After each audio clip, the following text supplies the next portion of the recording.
Hi friends, welcome to my YouTube channel Our Aim Our Dream PCSJ. Today I am here to discuss about encounter and law.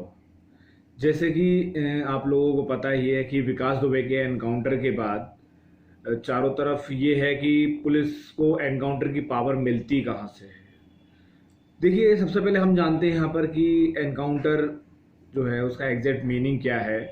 तो dictionary के अनुसार अगर हम उसकी meaning को देखते हैं, encounter means to meet as an adversary और एनिमी, यानी कि बिल्कुल ऐसी परिस्थिति जिसमें आप अपने किसी दुश्मन के साथ या अपनी विपरीत परिस्थिति के इंसान के साथ आप उसमें उनकी भेंट हो रही है, उसमें क्लैश हो जाए, तो that is called encounter. Encounter का कंसेप्ट हमारे इंडियन लॉ में कहीं स्पेसिफिकली मेंशन नहीं है, लेकिन ये एनकाउंटर का प्रोसीजर मेनली जो अगर आप इसको देखें तो आप इसको 90s यानी 1990s के दौर से आप इसे नोटिस कर सकते हैं, क्योंकि उस दौरान एक मुंबई का हिस्ट्री सीटर था, गैंगस्टर ऑल्सो, दैट इज मान्या सुरवे। तो मान्या सुरवे का जब 1990s में एनकाउंटर हुआ, उसके बाद पुलिस ने एनकाउंटर के लिए अपना एक प्रोसेस बना लिया एंड उसी दौरान 1990s में फिर 2000s में तो बहुत सारे कंटिन्यूस एनकाउंटर्स हुए। तो देखिए, जब एनकाउंटर की बात आती है तो हम सबसे पहले ये देखते हैं कि एनकाउंटर करने का पुलिस के पास राइट है। देखिए, राइट तो पुलिस के पास एनकाउंटर करने का नहीं है, लेकिन जब एनकाउंटर ये लोग करते हैं, यानी पुलिस ऑफिस पर्सनल जब एनकाउंटर करते हैं, तो वो एनकाउंटर जस्टिफिएबल होता है in two cases. Number one, in self defence, जैसे कि हमारा सेक्शन 96 क्लियरली कहता है कि every person has a right of private defence. तो इन लोगों को वहां पर सेल्फ डिफेंस मिल सकता है, क्योंकि सेक्शन 100 का पार्ट फर्स्ट क्लियरली मेंशन करता है कि in case of apprehension of death due to assault by other person which में कॉज डेथ, इस केस में आप वहां पर उस इंसान की या सामने वाले पर्सन की आप डेथ कॉज कर सकते हैं and that is excusable. Clear. अब उसके बाद आती है कि ये तो हमारा हो गया सेल्फ डिफेंस, और दूसरा पॉइंट होता है वो होता है प्रोसीजरल लॉ, यानी कि एक प्रोसीजर के अनुसार आपको ये जस्टिफाई किया जा सकता है कि हाँ, आपने जो एनकाउंटर किया है वो जस्टिफाइड है। तो जब प्रोसीजर लॉ की बात आते हैं तो हमारे इंडिया में कोई भी जो हमारा क्रिमिनल प्रोसीजर की बात हम करते हैं तो specially code of criminal procedure 1973 सामने आता है। तो कोड ऑफ क्रिमिनल प्रोसीजर 1973 में कोई भी ऐसा स्पेसिफिक प्रोविजन नहीं है जहां पे कि एक्सप्रेसली ये मेंशन हो कि police officers are authorised for encounter.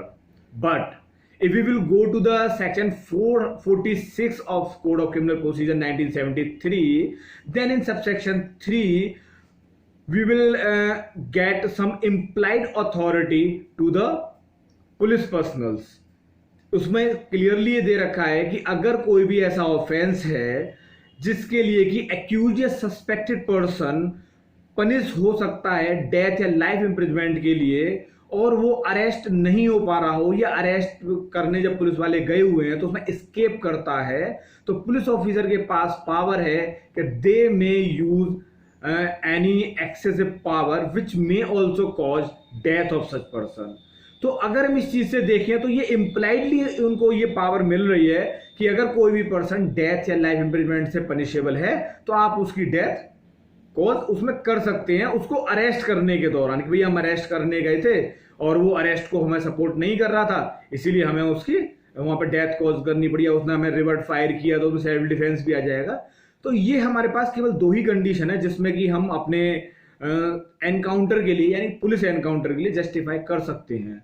India में पुलिस एनकाउंटर को स्पेशली एक्स्ट्रा जुडिशियल किलिंग के नाम से भी जाना जाता है, कि एक्स्ट्रा जुडिशियल किलिंग में भी इसको नोटिफाइड किया जाता है, क्योंकि अभी रिसेंटली एक आरटीआई फाइल हुई थी। उस आरटीआई के दौरान नेशनल ह्यूमन राइट कमीशन ने उस आरटीआई में ये जवाब दिया कि इंडिया में ईयर 2000 से लेकर 2017 तक लगभग 1782 फेक एनकाउंटर्स रजिस्टर हुए हैं, एनकाउंटर केसेस रजिस्टर हुए हैं, और जिसमें से कि फेक एनकाउंटर्स में उत्तर प्रदेश टॉप पर रहा है। अब जब हम बात करते हैं कुछ फेमस केसेस की जिनमें कि एनकाउंटर जो है, एनकाउंटर का जो इशू है वो बार बार रेज हुआ है as a fake encounter. Some example is like that Ishrat Jahan encounter, Ishrat जहां का एनकाउंटर हुआ था 2004 में। सोहराबुद्दीन केस में सोहराबुद्दीन का एनकाउंटर हुआ था 2005 में। फिर उसके बाद वीरप्पन का एनकाउंटर हुआ, वीरप्पन आप जानते ही होंगे, वीरप्पन का एनकाउंटर हुआ था 2004 में। तुलसीराम प्रजापति केस, तुलसीराम प्रजापति जो थे उनका हुआ 2006 में। फिर उसके बाद एक इंसिडेंट था यूपी के पीलीभीत में जिसमें 11 सिख पिलग्रिम्स के लिए पुलिस ने एनकाउंटर किया था और उसमें पुलिस को 2016 में कोर्ट ने 47 पुलिस पर्सन्स के लिए लाइफ इम्प्रिजमेंट दिया था। तो इससे ये तो सिद्ध होता है, ये तो पता लगता है कि हाँ फेक एनकाउंटर्स भी होते हैं। और उसके बाद एक रिसेंट में की जब हम बात करते हैं, मतलब रिसेंटली हम लास्ट ईयर और 2020 की बात करें तो स्पेशली 2 फेमस एनकाउंटर्स हम नोटिस कर चुके हैं ऑलरेडी। 6 ऑफ दिसंबर 2019 में 4 पर्सन्स थे, उनका मतलब एक्यूज थे, उनका एनकाउंटर पुलिस ने किया हैदराबाद गैंगरेप केस में। उसमें उस लड़के डॉक्टर थी तो डॉक्टर के लिए गैंगरेप और फिर उसके बाद उनका डेथ कॉज कर दी गई थी। Although that was a brutal incident, but in that case the police police ने क्या किया उसमें कि भैया उन 4 लोगों का एनकाउंटर कर दिया। उसके बाद जो एक रिसेंट इशू, जब दोबारा से एनकाउंटर का इशू उठा तो उठा है 10 जुलाई 2020 के लिए, 10 जुलाई 2020, in which the Vikas Dubey encounter case came into news. तो अब ये 2 इंसिडेंट थे जिन्होंने फिर दोबारा से हमारे एनकाउंटर लॉ के लिए और एनकाउंटर के जो इतने एनकाउंटर से रिलेटेड जितने जजमेंट उन सबको फिर दोबारा से इन्होंने शेक किया है कि भैया ये सब क्या हो रहा है। अब जब हम बात आते हैं तो एनकाउंटर का हमने सेक्शन 4 से सेक्शन हमने देखा कि इसको हम जस्टिफाई कहां से करते हैं प्रोसीजर लॉ में, section 46 sub section 3 of CrPC. उससे हम इसको जस्टिफाई कर सकते हैं कि इस एक्ट में वो इंप्लाइड अथॉरिटी है to cause the death of a person who either accused or a suspected person. ठीक है, अब जब हम जनरली देखते हैं एनकाउंटर के बारे में, जब हम जानना चाहते हैं तो सबसे पहले ये देखते हैं कि whether encounter is a violation of any constitutional provision. Yes, of course it is not only the violation of Indian constitution, it is also violation of universal declaration of human rights. ये constitution के ही provisions का ही नहीं बल्कि universal declaration of human rights के भी कुछ प्रोविजंस को वायलेट करता है। फॉर एग्जांपल आर्टिकल 21, आर्टिकल 21 जो हमारा उसका है इंडियन कॉन्स्टिट्यूशन का, वो क्लियरली आपको अलाउ नहीं करता कि आप डेथ कॉज करें, क्योंकि वहां पर भी एक टर्म यूज हुआ है कि death may be caused, death no person can be, जो हमारा आर्टिकल 21 है तो उसमें जो एक वर्ड यूज हुआ है procedural law, except by procedure established by law. तो प्रोसीजर एस्टेब्लिश्ड बाय लॉ का मतलब है कि कोई भी आपको लॉ इस चीज को ऑथराइज कर रहा है, ठीक है ना। तो जब वहां पर ये बात आती है कि भैया आपको लॉ ऑथराइज कर रहा है तो हम यहां पर देखते हैं सेक्शन 46 सब सेक्शन 3, लेकिन वो हमें एज जनरल रूल तो ऑथराइज नहीं कर रहा। अब इसी को लेकर हमारे 2 इंपॉर्टेंट केसेस थे सुप्रीम कोर्ट के, एक Om Prakash versus state of Jharkhand और second is Rohtas versus state of Haryana. इन दोनों केसेस में जो जनरल ऑब्जर्वेशन था सुप्रीम कोर्ट का वो ये था कि police can not kill the criminals in cold blood.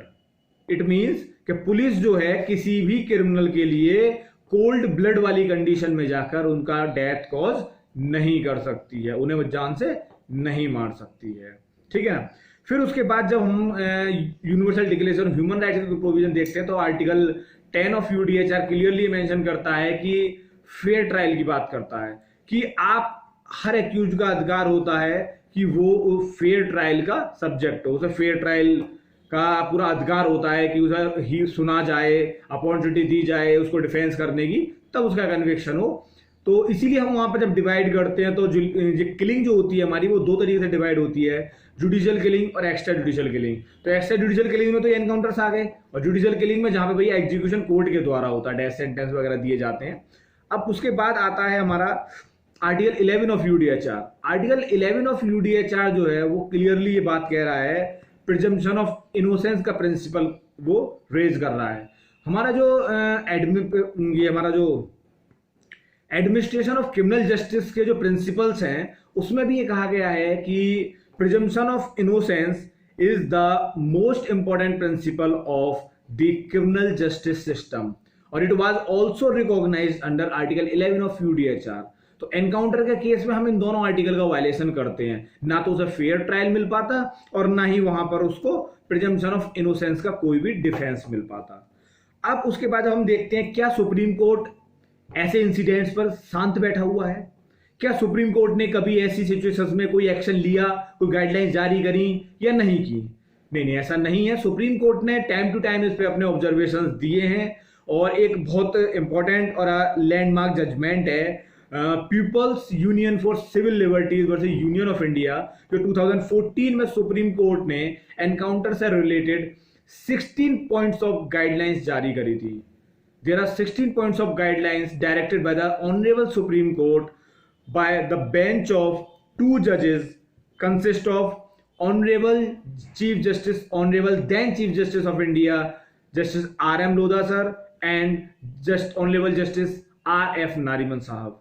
इन लोगों ने, इन ये 2 जजों की बेंच थी जिन्होंने ये 16 point of direction with respect to encounter इन्होंने डायरेक्ट किए थे।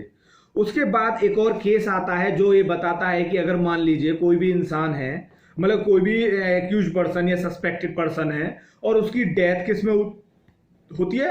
उसकी डेथ हो रही है एनकाउंटर में, पुलिस एनकाउंटर में, यानी एक्स्ट्रा जुडिशियल किलिंग। और वो एनकाउंटर जो हमारे 16 पॉइंट्स दे रखे हैं PUCL versus union of India में, उनके तहत जब उनकी इन्वेस्टिगेशन होती है and the conclusion is that the encounter is fake encounter, अगर ये डिटरमाइन हो जाता है तो तब वहां पर एक केस है सुप्रीम कोर्ट का जो कि है Prakash Kadam versus Ram Prasad Vishwanath Gupta. Prakash Kadam versus Ram Prasad Vishwanath Gupta and others. ये सुप्रीम कोर्ट का जजमेंट है जो सुप्रीम कोर्ट ने इसमें क्लियरली ये कहा है कि अगर कोई भी पुलिस ऑफिसर है वो किसी भी पर्सन के लिए अगर एनकाउंटर करता है, ठीक है, उसके पास जस्टिफाइड रीजन नहीं है, ना तो वो 46 ऑफ सबसेक्शन 3 ऑफ सीआरपीसी में जस्टिफाई कर पा रहा, ना ही वो सेल्फ डिफेंस में जस्टिफाई हो पा रहा, इन्वेस्टिगेशन में ये भी प्रूव होगा फेक एनकाउंटर है, तो वहां पर उस पुलिस पर्सनल के लिए आप उसके लिए क्या पनिशमेंट दे सकते हैं? डेथ सेंटेंस दे सकते हैं उसे, और वो डेथ सेंटेंस के लिए लायबल होगा and that case would be considered under the category of rarest of rare cases. देखिए, इस जजमेंट के बाद ये पोजीशन बिल्कुल क्लियर हो जाती है कि जो एनकाउंटर है, if that encounter would term as fake encounter by the investigating agency or by any commission or authority directed by the supreme court. Recently supreme court ने हैदराबाद इंसिडेंट में एक कमेटी को फॉर्म किया था कि आप एक बताए, वो एक रिपोर्ट सबमिट करेंगे कि एनकाउंटर फेक था नहीं। अगर वो कमेटी एनकाउंटर को फेक डिक्लेयर कर देती है अपनी रिपोर्ट में, then supreme court may convict all the police personnels indulge in the encounter of all 4 accused persons in Hyderabad gang rape case and murder case.